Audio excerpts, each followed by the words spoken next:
Welcome to the Tolkien Collector's Guide video on the UK First Edition Silmarillion. My name is Trotter. I'll be discussing the first UK hardback printings of J.R.R. Tolkien's Silmarillion, edited by Christopher Tolkien with some assistance from Guy Gavriel Kay. The Silmarillion was first published on September 15, 1977 and was a massive undertaking by the publishers to meet the expected demand for the book. The first print order was for 100,000 copies. By the end of May 1977, booksellers' orders included 65,000 from overseas, and the print run was increased to 300,000. Later, the order was raised to 325,000 and then to 375,000. Several firms were commissioned to print the book. At one time, 4 printers working in blocks of 50,000 copies to ensure against a feared industrial action stopping production. Today I'll be discussing the different editions of the book, from the uncorrected proofs to the pre-sale copies, the export and domestic editions, the deluxe and book club editions. Let's begin with the uncorrected proofs. While there is no concrete evidence of their existence, I can assume that they exist in various forms.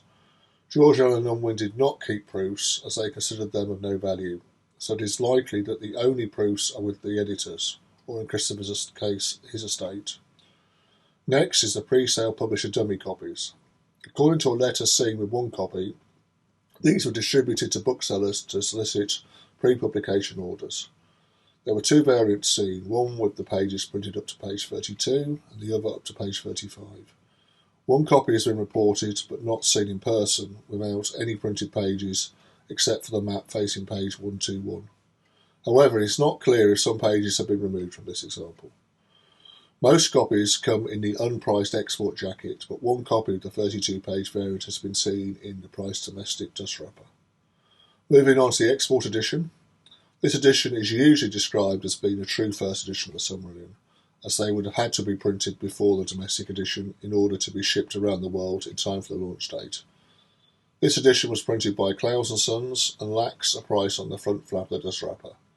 There were 2 variants seen, one with a dark blue cloth lining, a blue and white striped headband, dyed blue top edge and dark blue coloured dust wrapper. The other variant had a dark blue textured paper binding, no headband, no dye to top edge and a purple blue coloured dust wrapper. Next, the domestic edition. The domestic edition has a price present on the dust wrapper, a dark blue cloth binding, no headband, dyed blue top edge and purple blue coloured dust wrapper.